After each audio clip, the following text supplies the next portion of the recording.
Assalamualaikum warahmatullahi wabarakatuh.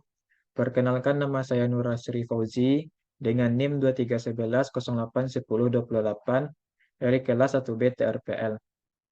Baiklah, pada kesempatan kali ini saya akan mempresentasikan mengenai apa itu konsep OOP pada pemrograman berorientasi objek.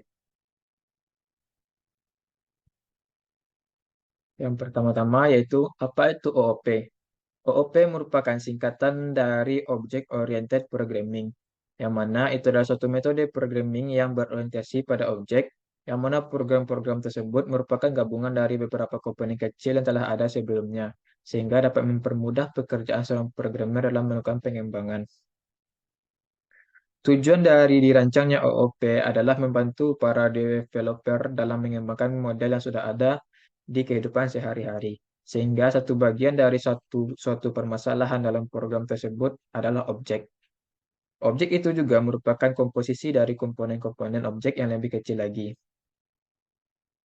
Di dalam OOP terdapat beberapa prinsip. Yang pertama yaitu encapsulation. Penger- Encapsulation sendiri adalah konsep tentang pengikatan data atau metode berbeda yang disatukan atau dikapsulkan menjadi satu unit data.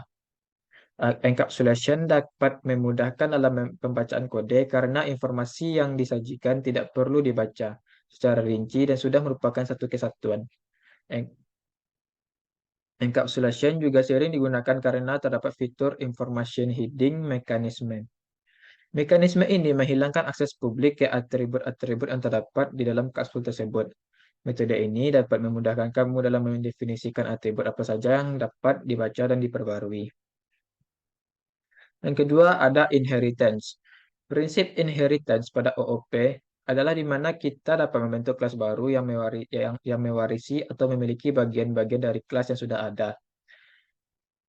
Konsep ini menggunakan sistem hierarki atau bertingkat, seperti sebuah drop-down menu yang ada pada kebanyakan website, di mana semakin spesifik submenunya, semakin spesifik pula kontennya. Demikian juga dengan inheritance OOP, di mana semakin spesifik subkelasnya, semakin sedikit pula komponen yang dapat diwarisi kelas tersebut.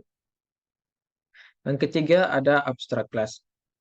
Seperti namanya, abstrak kelas pada OOP yaitu adalah kelas-kelas yang memiliki informasi abstrak dan metode-metode dari sekumpulan data. Abstrak kelas tidak bisa diubah dan berlaku sebagai kerangka. Suatu ab, suat- Suatu abstrak kelas memiliki informasi dan metode yang dapat diturunkan ke subkelasnya. Kemudian subkelas tersebut akan mengikuti apa saja metode turunan dari abstrak kelas tersebut. Polymorphism. Prinsip polimorfisme pada OOP adalah di mana suatu objek berbeda dapat diakses melalui satu interface. Sebuah objek polimorfisme dapat beradaptasi dengan metode apapun yang diimplementasikan pada objek tersebut, dan setiap kelas memiliki interpretasi tersendiri terhadap interface-nya. Dalam Java terdapat dua jenis polimorfisme, yaitu static polymorphism dan dynamic polymorphism. Yang pertama yaitu static polymorphism. Ini umumnya digunakan adalah yang yang ini umumnya digunakan yaitu adalah method overloading. Method overloading mengizinkan kalian untuk menerapkan beberapa implementasi metode berbeda dalam kelas yang sama namun dengan parameter yang berbeda. Dalam dynamic polymorphism, yang kedua yaitu adalah dynamic polymorphism. Sebuah subclass dapat menimpa metode dari superclassnya. Jika kalian menerapkan subclass tersebut, Java Virtual Machine akan selalu menggunakan metode yang sudah ditimpa. Berikut adalah kelebihan dari OOP. Yang pertama adalah parallel development, yang mana ketika bekerja sama dengan tim, masing-masing programmer dapat membangun kelas-kelas secara individual. Yang kedua ada reusable, yang mana ketika sudah berhasil membangun sebuah kelas, bukan berarti kelas-kelas tersebut hanya dapat digunakan sekali saja dalam proyek itu saja, tetapi dapat digunakan pada proyek yang lain terhadap kelas-kelas tersebut. Yang ketiga adalah codingnya lebih mudah diatur. Yang mana OOP adalah suatu metode yang memiliki basis coding terpusat dan mudah dikelola. Proses ini Proses ini juga meningkatkan keamanan programming karena terdapat sistem autentikasi dinilai cukup kuat. Ketiga adalah kekurangan OOP. Yang pertama, tidak efisien. OOP cenderung lebih banyak memakan tenaga CPU dibandingkan pilihan yang lainnya. Karena itu OOP tidak bisa dibilang tidak efisien. Yang kedua adalah membutuhkan tingkat manajemen data yang tinggi. Jika kamu tidak cermat dalam menggunakan OOP, maka akan membuat maka untuk maka OOP tersebut akan membuat sisa-sisa kode tidak sisa-sisa maka OOP tersebut akan membuat otomatis sisa-sisa kode tersebut tidak berguna dalam jumlah yang besar.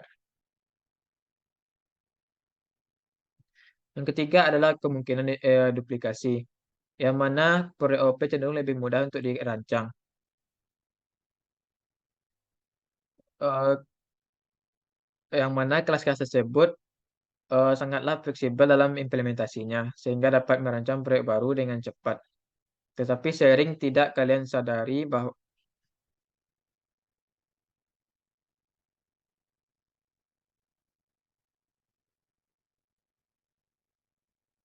karena dengan murahnya membuat proyek baru pada OP dengan murah, hal itu dapat membuat proyek baru kita dapat diduplikat tanpa ada inovasi.